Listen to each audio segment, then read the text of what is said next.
Hello guys, now we are going to see a game for the white side in the Keres attack of the Sicilian Scheveningen, and here the white player is Hikaru Nakamura and the black player is Hou Ifan. It's played in Hugiven in 2012. So the game goes e4 c5, knight f3 d6, d4 cd4, knight takes d4, knight f6, knight c3 e6, and g4, and this is the Keres attack, and h6 by Hou Ifan, and now rook g1 by Nakamura. A somewhat rare order in the Keres attack. Nakamura may want to confuse his opponent. Uh, Actually, before rook g1, h4 will be played. Now e5.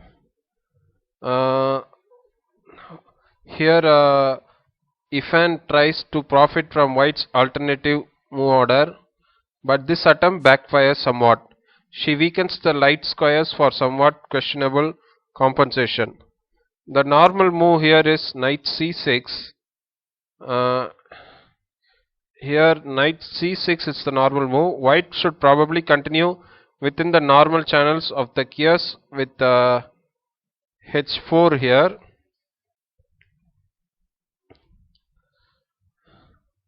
And after h4, black should go h5 with the this is a transposition to the main line.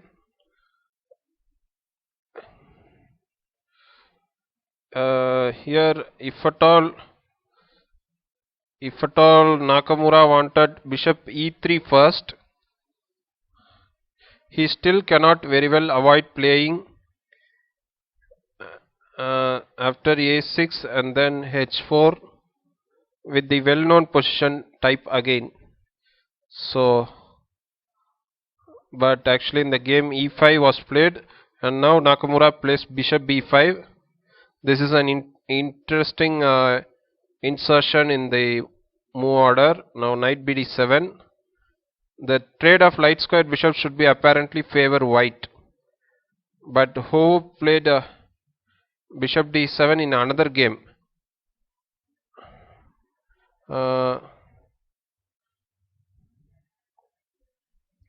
If at all bishop d7 is played, after bishop takes and knight takes, knight b takes, and now knight to f5 is played, and after knight c5, now queen to f3, and knight to e6. Black had a playable position, and here Ifan won the game. But in this game with Nakamura, Ifan didn't play bishop d7, she played knight bd7, and now knight to f5, a6, knight takes d7, queen takes, I mean bishop takes d7 and queen takes d7, and now g5.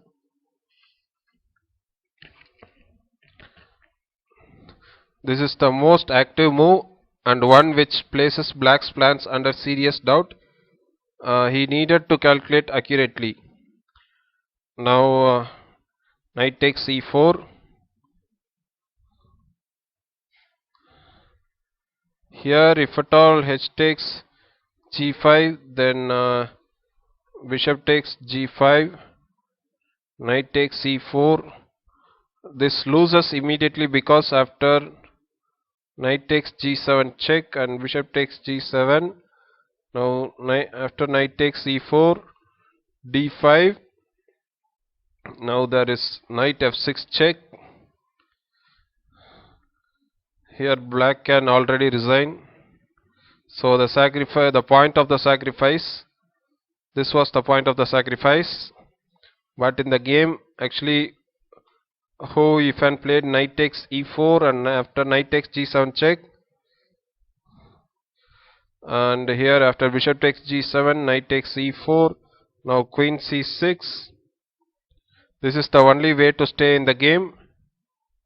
because d5 here would lead to g takes h6.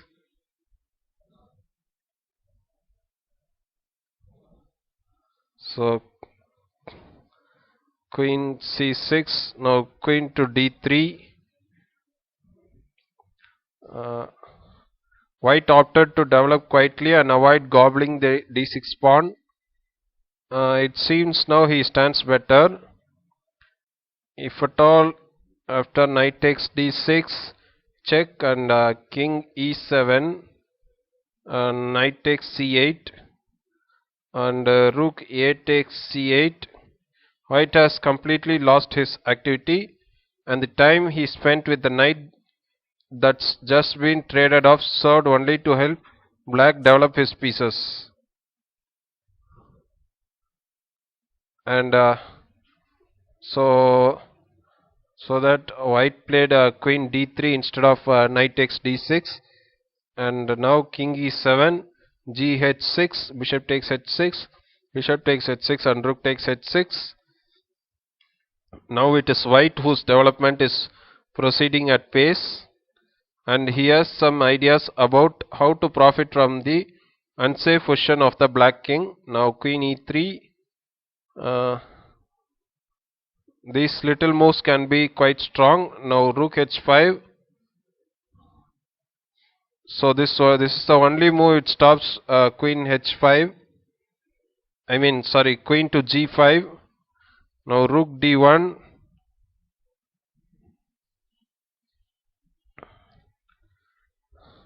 So here this is a strange decision. You might be having expected a long castle,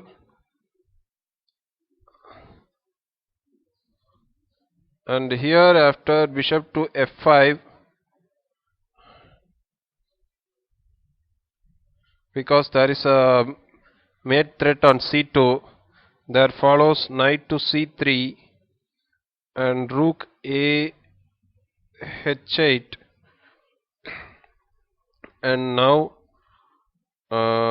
knight to d5 check, and king to d7, and rook to d2, and here rook takes h2, and this is a completely playable game for black, so white will lose his advantage. So then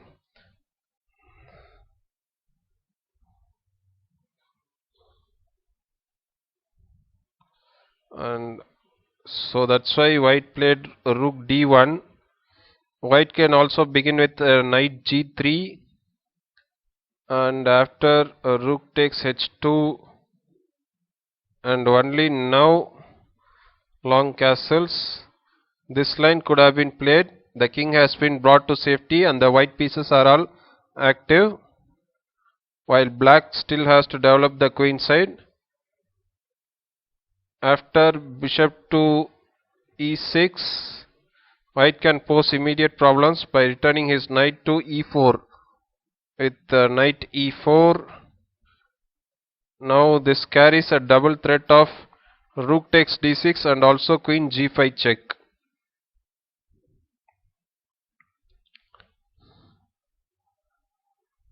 So in the game rook d1 was played, and now bishop f5, and now knight g3. This was naturally the idea. With no white king on c1, the knight can calmly move back to g3. Now bishop takes c2 check. Here actually Ho Yifan lost her self-control. Here instead rook a h8, the Chinese player would have brought about an interesting exchange sacrifice. After knight takes h5, and rook takes h5, and white will still have many problems making something significant of his material advantage.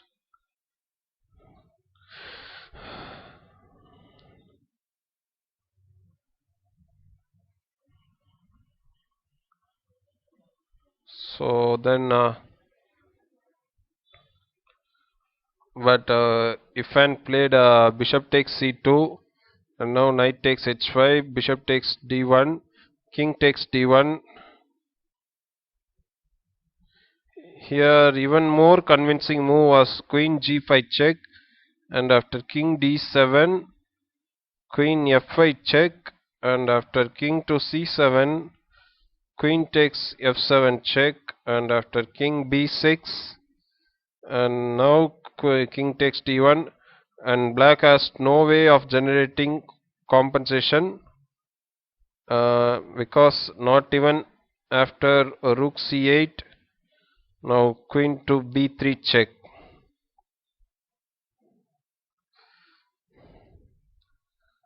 But in the game king takes d1 was played, and to now queen d5 check, king e2, queen takes a2.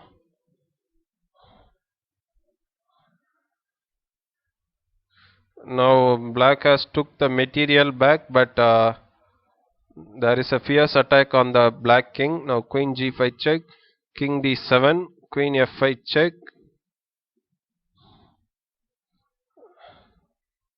Here there was something more stronger here. It was rook c1. This was an absolutely rock solid move because it cuts off black king. Now after queen takes b2 check and king f1, black is powerless against the combined effect of the three white attacking pieces.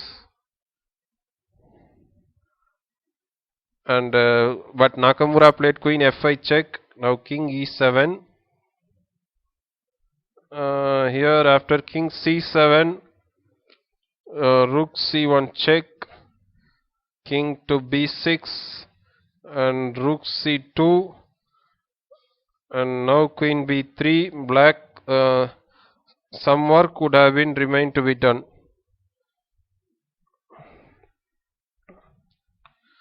But king went back to king e7. Now queen c2, queen a5, knight g3. His knight will be coming back to the light squares. Now queen b5 check, king f3, queen c6 check, queen e4, rook h8, knight f5 check, king d7, h4.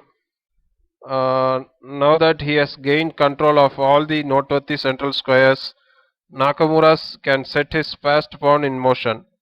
The position has become technically won, and Nakamura finishes matters crisply.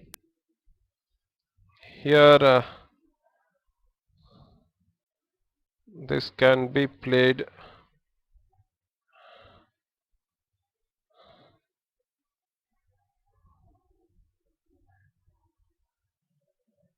So the main powerful white has a powerful passer, so it cannot be stopped.